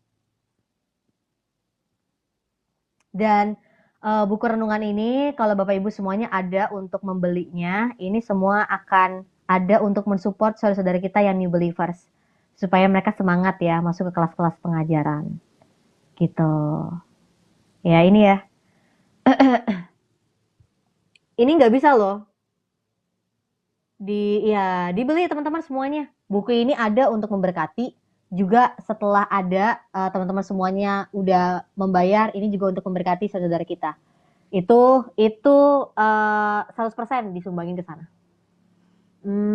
Efeknya nih ya. Nggak bisa. Yang hijau itu nggak bisa. Coba, masih bisa nggak? Tuh. Saya udah pencet nih, nggak bisa. Cuma ini doang yang bisa. Saya juga nggak ada cover yang lain lagi. Ya, jadi boleh ya, Bapak Ibu semuanya. Kalau memang itu juga memberkati, bisa dibagikan kepada yang lain. Tujuannya sebenarnya saya bikin buku. Kenapa? Karena saya berpikirnya itu, bentar. Ya, saya berpikirnya itu adalah kalau kita cuma mau memberitakan firman lewat video 1 menit, di YouTube saya juga ada 30, 40 menit, itu begitu singkat. Dan saya pengen bikin sesuatu yang pembaca itu bisa fokus, mereka nggak akan distraksi dengan komentar-komentar yang ada gitu kan, dan mereka bisa mengalami pertumbuhan rohani. Tapi tenang aja, baik buku pengajaran, buku motivasi, buku ini renungan, saya pakai bahasa kalimat yang sangat sederhana. Ya, gitu. Silakan ya, jadi ya. Ini saya yang bikin. Yang di atas ini brand ambasadornya. Ya, karena kemarin udah mampir, bisa promo, dan luar biasa makin banyak orang jadi kenal ada buku ini. Gitu. Sudah? Semua? Sudah tahu? Terkadang warga Indonesia malas membaca. Mungkin beberapa kali ya Pak. Tidak semuanya. Saya juga dulu nggak suka baca. Tapi saya ngerasa bahwa saya harus bertumbuh, saya harus pintar. Saya harus menyatakan kemuliaan Tuhan. Saya harus bisa mengasihi orang-orang terdekat saya lewat apa? Lewat saya belajar. Mm-mm. Ya, saya juga sebenarnya saya bukan orang yang cerdas ya, Bapak Ibu. Enggak. Saya tuh sebenarnya kalau dibilang ya pas-pasan lah ya. Maksudnya enggak cerdas. Cerdas dan tekun itu beda. Nah, saya dari kecil diajarinnya tekun. Iya, jadi saya bukan cerdas. Kalau orang cerdas itu saya melihat ada beberapa orang tuh yang effortless banget. Baca, oh ya udah ngerti maksudnya apa. Oh ya ini masalahnya ini. Kayak kayak langsung itu banget apa? Ngerti gitu. Iya, tapi saya lebih lebih ini, lebih apa? Lebih lebih lebih lebih apa? Lebih belajar untuk bertekun. Mm. Baca dengan buku fisik lebih bagus sih, bisa merasa baca lebih dalam. Oh iya, iya betul. Bagi beberapa orang, khususnya baby boomers, ya, mereka bilang sama saya, kenapa nggak bikinnya buku fisik? Ya, iya bener, ada yang minta saya. Iya, ada yang sell print dia gitu. Tapi saya belum sempet, mohon maaf ya kok, belum saya ituin print. Tapi anyway, kenapa saya bikinnya ebook supaya bisa akses kapanpun dimanapun dan tanpa bikin berat tas. Mungkin bikin berat memori ya, tapi nggak bikin berat tas. Nah kalau mau baca di mana? Mau baca misalnya di kereta cepat kah, di LRT, di MRT gitu kan, kayak nggak keganggu gitu. Tas kerja berat karena buku. Oh, iya iya iya iya. Betul betul. Makanya saya nggak mau membebani lagi kan. Jadi lewat ini aja, lewat e-book. Jadi bentuknya PDF ya, teman-teman semua. Iya Kak, tekun ya, tapi bisa jadi 3 buku. Nggak, teman-teman semuanya. Sebenarnya 3 buku itu juga karena memang saya full time hamba Tuhan. Jadi totally memang banyak waktunya. Iya, jadi kemarin tuh memang, semangatnya adalah pengen bisa menjadi saluran berkat bagi banyak orang lewat menulis buku dan ya udah selesaikanlah. Tapi memang kalau bicara draft-nya tuh memang, saya tuh kalau ada ide apa saya langsung tulis gitu. Ide apa tulis, "Oh bagus nih kalau bahas ini, masalahnya ini, nanti, eee prosesnya seperti ini, nanti jalan keluarnya seperti ini," gitu-gitu. Mhm.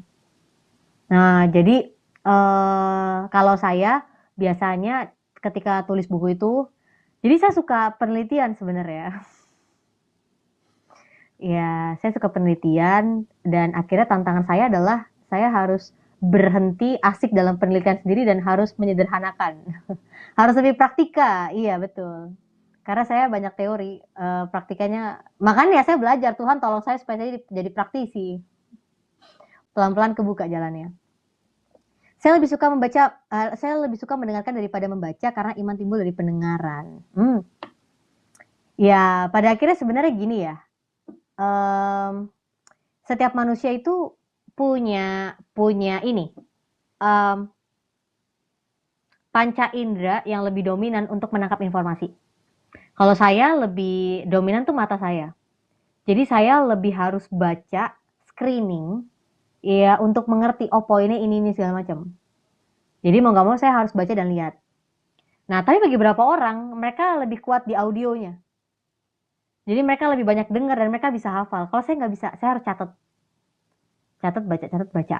Kalau masuk telinga, mental, nggak inget. Iya. Halo, One Jesus, always Jesus. Shalom. Nah, terus ini saya matiin dulu yang di belakang ya. Maksudnya saya offin dulu ini di belakang. Saya kok matinya di belakang, ini gimana ceritanya? Efek ya. Terus no efek. Oke. Iya. Nah, kemudian baca buku lebih baik dan jari merasakan kertas buku. Iya, kalau saya tuh memang sebenarnya tipikalnya kan lebih banyak dapat informasi di mata. Dan saya sebenarnya lebih gampang untuk mengerti tuh kalau saya bikin bagan. Jadi saya tipikalnya bagan. Jadi saya harus catat juga supaya saya hafal gitu ya. Lewat tulis itu saya lebih hafal gitu. Jadi hmm, apa apapun panca indera yang kita tahu lebih dominan untuk kita menerima kebenaran, pada akhirnya pokoknya kita bertanggung jawab ya untuk kita membaca kita mengerti dan melakukan firman itu. Nah, saya rencananya juga pengen bikin nih audiobook, Bapak Ibu. Tapi dalam perencanaan tolong didoakan ya, karena gak tahu tahun ini atau di tahun depan audiobooknya ada. Dan iya, pokoknya apa yang saya bisa lakukan, saya mau lakukan lah untuk membantu Bapak Ibu semuanya jadi bertumbuh. Bukan hanya bertumbuh, tapi berbuah gitu ya, karena dasarnya udah benar itu firman Tuhan. Jadi saya kemarin kepikir, saya bilang sama salah satu kenal saya, kita bikin audiobook aja ya, saya bilang kayak gitu. Ya nanti doakan aja, kalau misalnya tahun ini nggak bisa ya udah tahun depan gitu. Ya karena gitu ya, manusia bisa berencana tapi kita lihat Tuhan yang buka jalan seperti apa. Saya juga orangnya nggak mau terlalu maksa sih.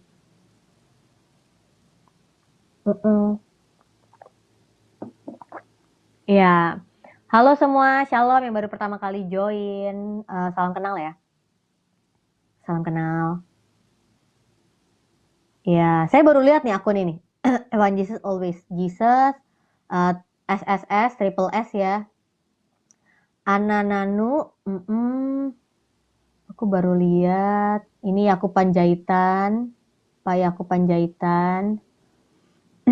Kantong Doraemon gak tuh? Apalagi Adlio, Kak Adlio aku baru lihat. Ya, ada sini Mamat.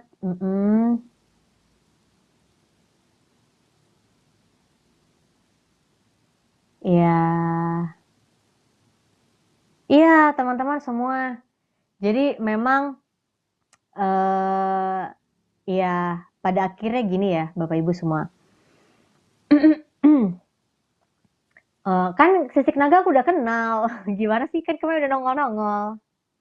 Ya, yang udah nongol ya udah aku nggak aku mention lagi. Nah, oh ini juga Evelyn Simanungkal. Halo, Kak Evelyn, aku baru tahu. Aku baru kenal. Oke, jadi pada akhirnya saya mau menekankan bahwa sebagai anak-anak Tuhan, kita bukan lagi hidup menurut apa yang kita mau. Bukan berarti keinginan kita tuh terkekang gitu. Kita nggak boleh punya keinginan. Enggak. Tapi kita percaya bahwa kita adalah milik Kristus dan Kristus ada hidup dalam diri kita. Kita mengutamakan kehendaknya. Beda ya. Kita boleh punya keinginan, tapi kita mengutamakan kehendaknya dan rancangan Tuhan dalam hidup kita.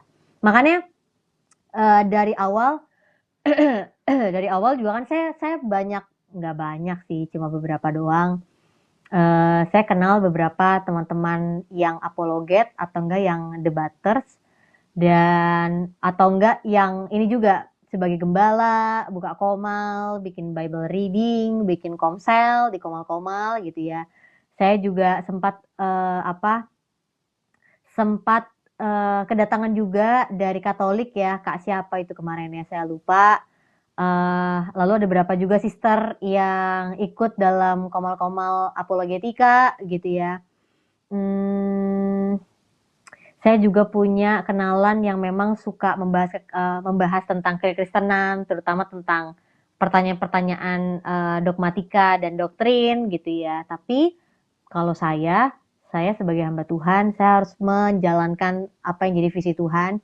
Saya sebagai penginjil gitu ya. Saya sebagai penginjil, jadi saya ada untuk bagikan firman Tuhan dalam konteks penginjilan. Dan penginjilan itu bukan hanya kita sampaikan kebenaran itu, ya kebenaran yang menyelamatkan itu bukan hanya kita sampaikan kepada orang-orang yang belum mendengar tentang Kristus, enggak. Ya, karena orang percaya juga perlu selalu mengingat, mengenal, dan mengalami kebenaran yang menyelamatkan itu, yaitu Yesus. Gitu. Jadi kalau beberapa teman-teman sudah tahu bahwa memang ya saya areanya nggak di sana dan memang saya nggak mau ke sana juga gitu ya. Jadi saya bersyukur justru ketemu sama teman-teman yang kita punya area pelayanan yang berbeda. Tapi kita tetap satu tubuh Kristus, kita punya hati untuk lebih lagi menyampaikan kebenaran sehingga makin banyak orang ngalamin keselamatan ya melalui kebenaran yang menyelamatkan. Gitu. Jadi saya justru melihatnya bahwa kita belajar saling melengkapi aja, kita belajar saling menopang gitu ya. Kalau yang ini areanya ini, saya area yang berbeda. Ya, perbedaan doktrin-doktrin minor itu harusnya nggak jadi masalah. Dan saya juga tipikalnya, ya saya punya hati juga untuk ya tadi membangun kesatuan dan pertumbuhan tubuh Kristus gitu ya. Kedamaian itu bukan berarti tidak ada konflik. Tapi konflik dapat terjadi tapi kita mendahulukan apa yang jadi kehendak Tuhan. Kalau bicara perbedaan, kita banyak perbedaannya. Pengalaman kita berbeda, apalagi latar belakang kita berbeda, pendidikan kita berbeda, suku kita berbeda, apalagi um,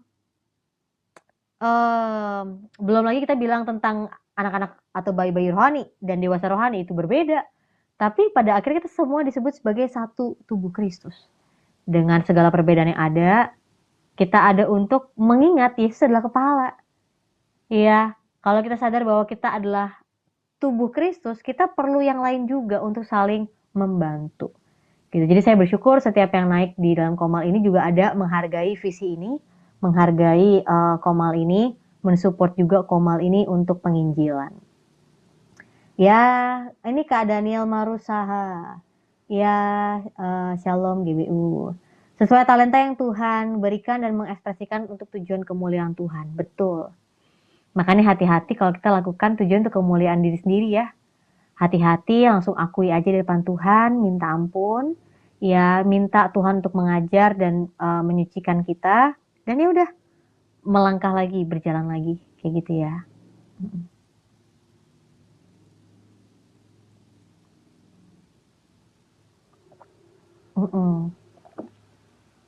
Nah, saya rencana di tanggal 11 November, hari Senin ya.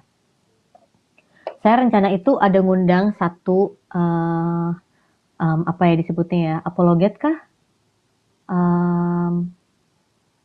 Debaters kah? Ya, nggak tahu ya. Tapi hari Senin itu saya mau ambil sesi di malam 7.30 WIB untuk bisa mengedukasi kaum awam ya untuk melihat tentang contoh baik dan contoh buruk dari apologetika. Jadi maksudnya gini, kalau kita lihat kan di TikTok ini baku hantam tuh udah biasa, betul? Tapi kan bicara tentang sebenarnya tujuannya apa sih, pengertiannya apa? Bagi beberapa orang yang dewasa dalam menyikapi, ya dewasa dalam berpikir juga, sanggup untuk bisa mempertimbangkan apa yang dia lihat, dia saring. Tapi saya mau tanya, apakah semua orang di TikTok ini dewasa? Sanggup untuk mempertimbangkan? Kan nggak juga gitu ya. Banyak orang kayak apa yang terjadi langsung ditelan gitu. Akhirnya nggak berakibat baik gitu. Jadi tanggal 11 nanti ada narasumbernya bisa berbagi dan tanggal 18 juga gitu. Nah, jadi Senin malam sebenarnya kemarin juga tanggal 4, tapi tiba-tiba teman saya berhalangan dan ya udah kalau memang lagi nggak bisa, saya juga nggak bisa maksain. Emang sih dia udah bilang dari Senin dari Senin siang kalau tiba-tiba nih ada masalah dan memang belum kunjung baik juga, ya udah nggak apa-apa. Ya, ini baru 3:30. Ya, Fasaf yang ke band akunnya ini doang atau semuanya?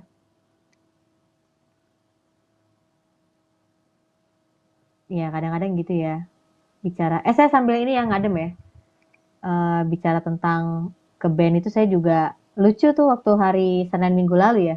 Kan saya mau live. Saya udah semangat banget di Senin kan, karena Senin gitu kan. Wih. Kan saya 1 minggu nggak live. Jadi saya Senin semangat mau live. Senin siang saya memang mampir dari Komal sebelah. Terus saya buka Komal, kok nggak bisa. Terus kok ada tanda itunya, apa kayak urgentnya gitu ya, tanda seru merah. Ini kenapa gitu kan? Terus ada notifikasi bahwa ini ada apa nih? Ada batasannya gitu kan. Saya pikir kenapa? Saya juga konten-kontennya nggak ada yang aneh kok gitu nih. Kenapa gitu kan? Oh alah, saya mikir tadi salah ya. Ya, kalau aku bilang semua apologet bagus semua, mereka semangat terus memberitakan firman. Ya, pada akhirnya kembali lagi menurut saya pun menyadari bahwa ada begitu banyak anak-anak Tuhan yang merindukan makin banyak orang tahu kebenaran. Saya juga seperti itu, buka Komal tujuannya untuk berbagi aja. Orang mau follow atau enggak terserah. Saya mah nggak mikirin. Orang mau like atau enggak mah, saya mah terserah gitu ya. Tapi bagi saya tetap kita harus mengutamakan apa yang menjadi kebenaran, jangan menambah, jangan mengurangi. Itu yang saya pegang. Lalu yang kedua adalah bagaimana kita bisa menyatakan kemuliaan Tuhan, gitu aja. Menyatakan kemuliaan Tuhan kan maknanya luas ya. Entah dengan kita berbicara, entah dengan kita berdiam, entah dengan kita apalagi kita misalnya bernyanyi atau kita dengan berdoa kan macam-macam gitu. Hmm. Hmm. Ibu nggak tuh? Ini pasti bapaknya baby boomers ya. Jadi menghargai saya manggilnya ibu. Ya itu teman-teman semua.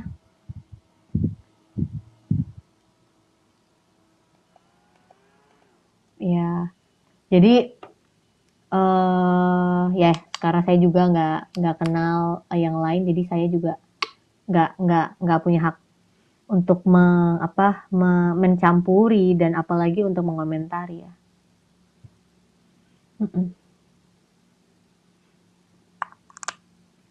Ya, halo Kak Farus, aku baru lihat yang namanya Kak Farus.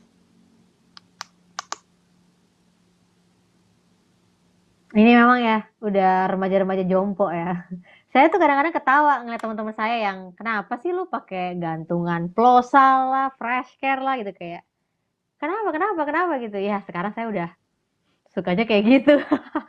Memang ya, kadang-kadang kita tuh suka mentertawakan orang, kita yang menertawai diri sendiri akhirnya.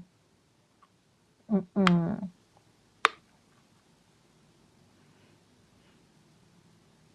Iya, udah kalau bahas-bahas tentang apologet, jangan di Komal ini. Ya, makanya saya mau katakan bicara bicara kebenaran, ya itu bagus. Tapi yang kedua adalah kita kita perlu memastikan kebenaran kita mau sampaikan ini caranya tepat nggak, waktunya tepat nggak, dan orangnya siap nggak, gitu ya. Mm-mm. Makanya kalau saya bilang, saya bisa nggak buka Komal pengajaran, saya bahas semuanya yang saya tahu, bisa. Tapi saya mau memperhatikan, jangan-jangan audiens jadi bergantung sama saya. Bukan mereka akhirnya mau belajar firman. Makanya saya lebih menekankan untuk skill kita gimana cara belajar firman, cara menemukan prinsip firman Tuhan. Supaya Bapak Ibu bisa mandiri, belajar sendiri, baca sendiri, dan akhirnya mengerti. Karena kan ada Roh Kudus. Ada Allah yang punya firman itu. Ada Yesus yang menyertai kita, betul? Nah, saya berikan caranya, metodenya, strateginya. Untuk seperti apa kelanjutannya Bapak Ibu yang baca sendiri. Supaya apa? Bapak Ibu jadi bergantungnya sama Tuhan, bukan sama saya. Saya di hadapan Tuhan, salah loh kalau akhirnya saya sebagai hamba Tuhan, jemaat jadi bergantung sama saya salah. Harusnya jemaat harus bergantung kepada Kristus yang adalah kepala jemaat. Mm-mm. Ya, jadi ya kalau kalau bagi saya memang mau menekankan penginjilan aja. Gitu. Waduh, saya nggak tahan aroma minyak angin ataupun minyak kayu putih. Saya tuh juga baru beberapa tahun belakangan ya. Ini kan karena lagi beli aja si merek ini ya. Yang dari apa?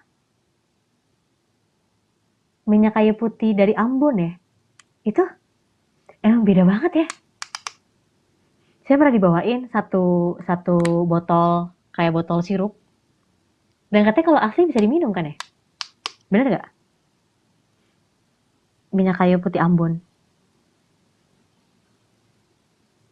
Enak itu. Kayak kalau udah beli yang kayak gini nih, kayak beda banget. Iya, dari Ambon lebih hangat. Betul ya?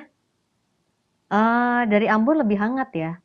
Kalau saya ngerasanya tuh kayak lebih, ya lebih hangat, lebih strong. Terus kayaknya tuh kayak apa ya? Ah, ya saya juga waktu itu dikasih ya, jadi saya nggak tahu. Waktu kayak mau beli lagi, oh, mana mana mana contoh-contoh.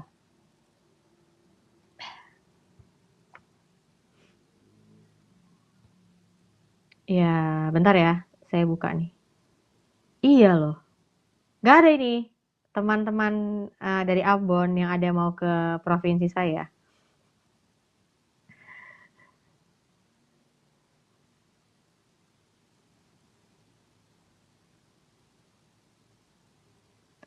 Jadi saya pernah itu tuh botolnya yang ini nih. Iya, yang ini.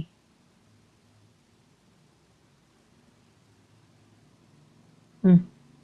Minyak kayu putih asli Pulau Buru. Yang ini nih, Pulau Buru. Iya, 650 segitu. Enak itu. Berapa sih sekarang?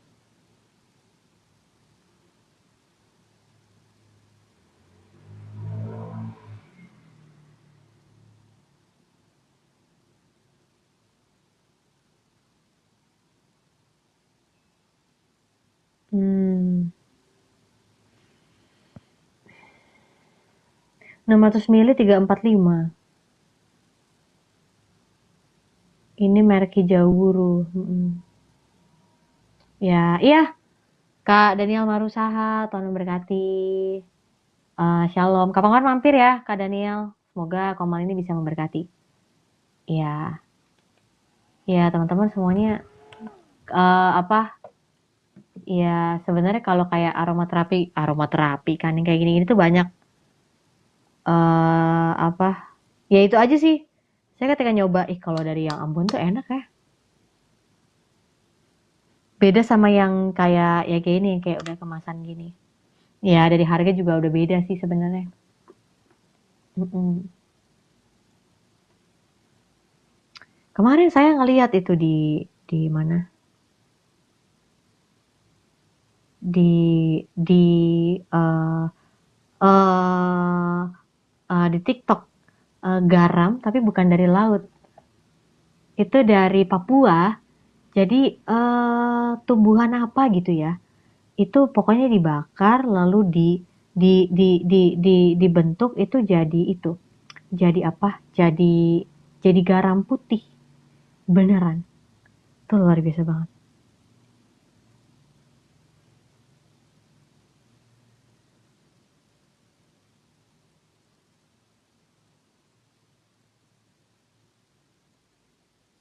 Ya. Enggak sih, Kuat Selamat by Haki. Ini apa? Iya, terima kasih, Tuhan berkati, Kak Anananu. Iya, kadang-kadang sampai jam 4 atau setengah 4. Ya bebas lah kalau memang lagi banyak yang mau diobrolin. Gitu. Wah, iklan dulu bentar ya.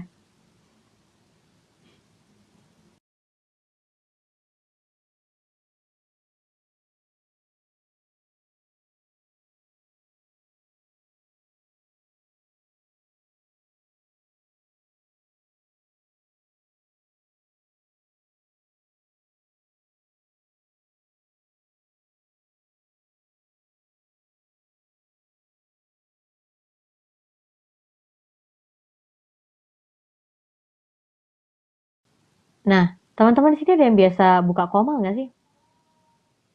Ada yang biasa buka koma nggak? Mau tanya dong, kalau kalau ada yang pernah pakai live studio nggak? Atau di sini nggak ada yang pernah pakai live studio? Adakah? Kak Jo, saya. Itu kenapa ya? Jadi saya nggak tahu apakah mungkin ada peraturan baru yang saya skip. Jadi live studio saya itu live studio saya tuh bermasalah. Saya baru tahu itu di hari Sabtu. Jadi Sabtu saya lagi mau buka. Konteksnya adalah memang dua akun saya itu dari seller TikTok. Nah, terus saya buka live studio itu nggak bisa manage guest Kak, Kajo. Nggak bisa manage guest, jadi nggak bisa naikin tamu. Nah, kalau dari handphone itu bisa. Nah, saya mikirnya kemarin tuh apakah karena belum menyelesaikan misi.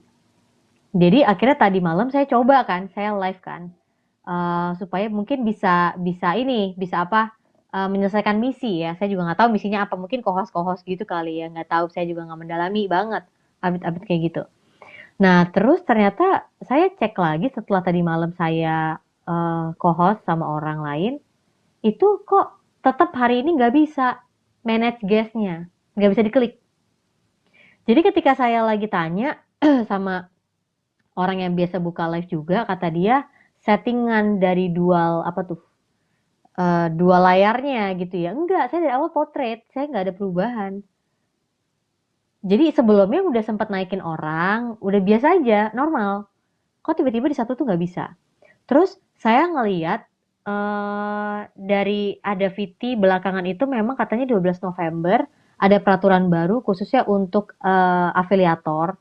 Jadi intinya kalau dia afiliator atau dia TikTok seller, tapi dia nggak masuk melalui TikTok creator, dia nggak dapat itunya apa cuannya. Nah, tujuan saya sebenarnya masuk jadi TikTok seller itu supaya bisa live.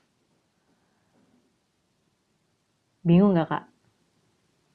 Soalnya saya belum menemukan jawabannya ini kenapa ya? Jadi saya coba nih pakai dua akun itu kan. Saya pikir karena mungkin nih akunnya kecil, masih berapa 200 sekian followers. Oh mungkin karena masih kecil nih. Ya udah saya coba pakai akun besar. Sama nggak bisa manage guest juga. Saya udah sempat hapus aplikasinya dan saya download lagi gitu ya. Nggak bisa juga manage guest ya. Kenapa ya? Tapi kalau pakai handphone gini bisa. Makanya tadi bisa naikin ini kan, WhatsApp. Biasanya WhatsApp tahu kak. eh Kak Adlio, aku udah tanya sama orang yang lebih jago daripada WhatsApp. No clue katanya. Hmm, aku kemarin kepikirnya gini. Thank you ya Kak Adlio masukannya. Iya, aku belum belum belum tanya sih ke KPK. Makasih loh kok. Kurang doa gue ya. Doain makanya kok, doain. Sini kok, naik kok, doain kok. Ya, shalom Kak J. Ya, jadi em,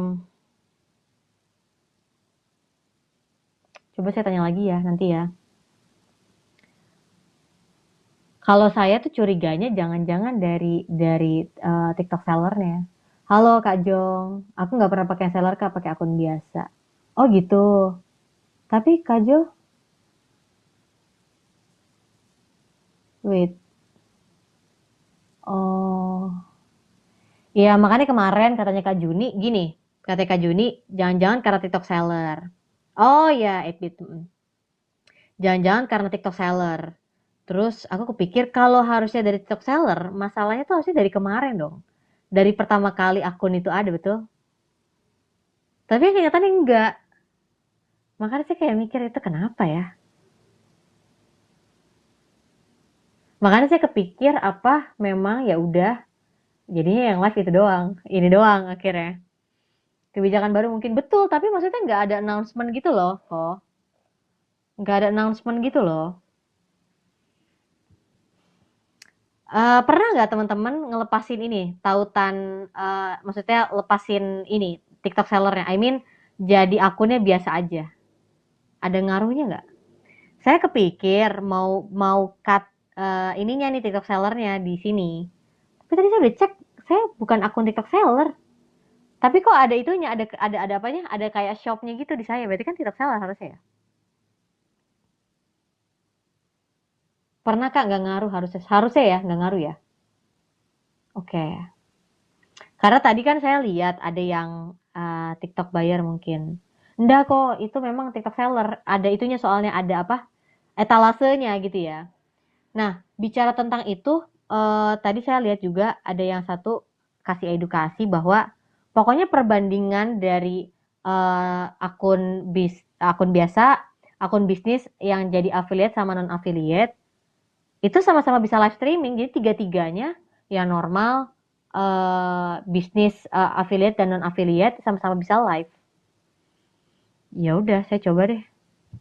Penasaran saya, apa mungkin karena live, sorry, karena akunnya TikTok seller dan maksudnya masih dalam. Soalnya gini, dia melihatnya terlalu banyak yang jadi seller di TikTok dan ternyata nggak semuanya itu jadi afiliator. Yang sebenarnya bagus sih untuk menjaga afiliator gitu. Hmm, ya, ya menurut saya kurang asik aja sih kalau nggak naikin orang kan. Kalau naikin orang saya harus buka kamera gitu. Bisa sih. Enggak, kalau misalnya ada temennya ya baru bisa tutup kamera. Kalau misalnya enggak, ya kemarin ada yang saranin apa mungkin bikin akun baru aja gitu. Pokoknya kan tujuannya untuk live. Ya, let's see lah. Saya agak males kalau akunnya terlalu banyak. Kenapa kakak join afiliator? Enggak kak, jadi problemnya adalah kan saya punya second account dan memang second account itu tujuannya untuk menjangkau Gen Z dan milenial. Nah, jadi kemarin itu saya ketika bikin baru 100 follower, saya ngajuin jadi masuk jadi akun TikTok seller. Nah, terus bisa live kan? Bisa live kayaknya mungkin 3 atau 4 minggu kemudian. Kok saya nggak bisa manage guest? Saya bisa live pakai live studio, tapi di live studio tuh nggak bisa manage guest. Kalau saya pakai handphone, manage guest bisa kayak gini nih, bisa juga nih. Tapi kalau live studio tuh nggak bisa. Makanya saya bingung juga. Mm-mm. Masalahnya kalau saya tanya sama orang-orang yang buka Komal, saya juga perlu pastikan mereka dari top seller atau enggak kan gitu ya. Mm-mm.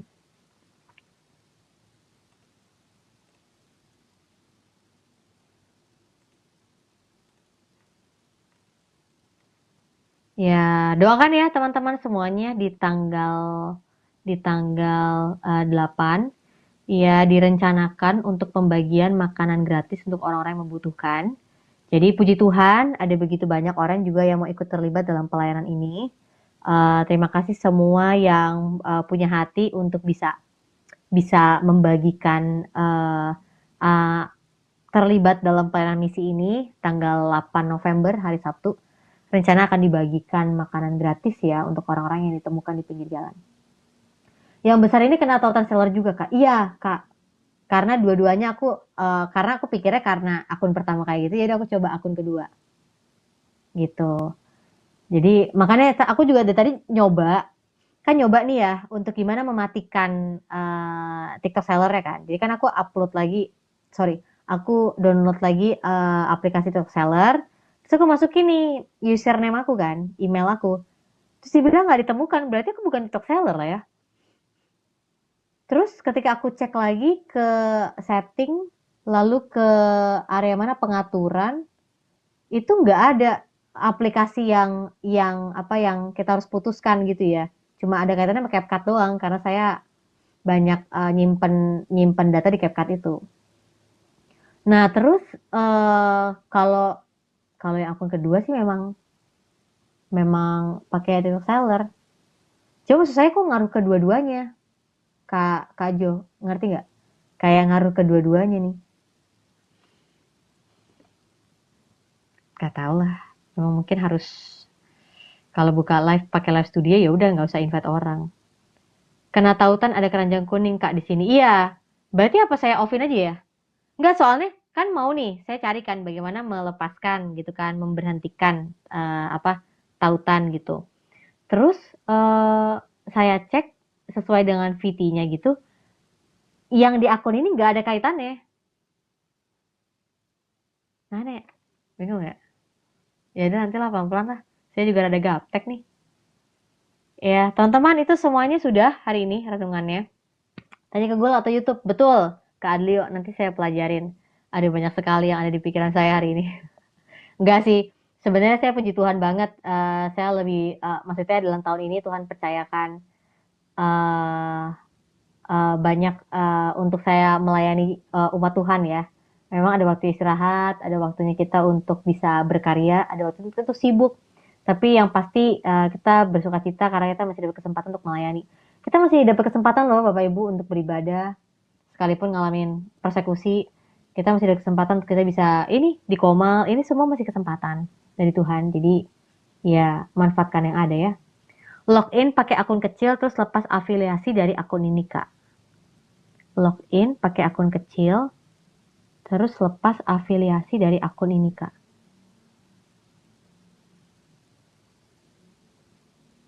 Nah, nantilah aku chat ya Kak. Aku agak bingung itu maksudnya gimana.